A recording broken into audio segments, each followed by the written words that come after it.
Let's look at the work of the master of suspense, Alfred Hitchcock. Vertigo follows the obsessions of a retired cop. Scotty left the police force when he suffered a traumatic case of vertigo after his best friend fell off a building in a chase. Scotty is hired as a private investigator to follow a man's wife, but then he becomes obsessed with this woman.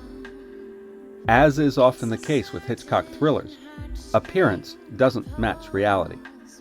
Reality only comes into view after a long series of tightly connected events. Scotty meets an old friend named Gavin. Gavin seems like a likable figure, and he hires Scotty to follow his wife. Gavin says he's worried about his wife. She's in a bad emotional state and might kill herself. He wants Scotty to take care of her.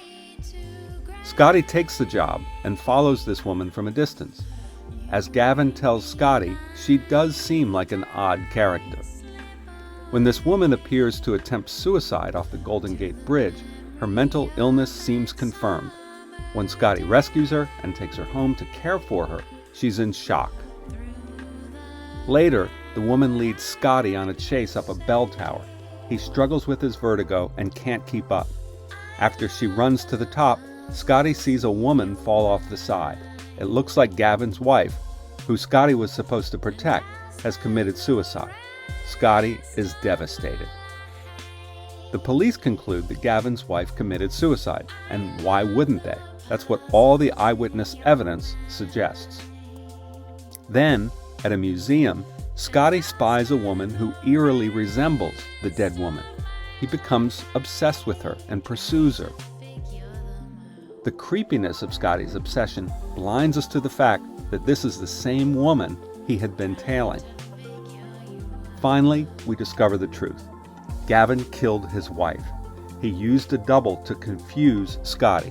When Scotty followed the woman up the bell tower, he thought that woman jumped off.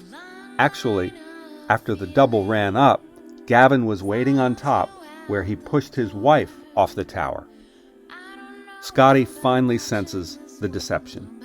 He forces the still living body double to climb the bell tower. She confesses she worked as a double so that Gavin could kill his wife and confuse Scotty and the cops. Scotty yells at her, and she loses her balance and falls to her death. Let's see how Hitchcock constructed this story.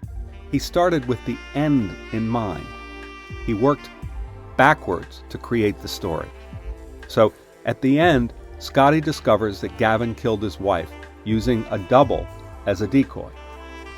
Before that, Scotty followed the woman, watched 2 suicide attempts, and one of them successful, or at least that's what he thinks he saw.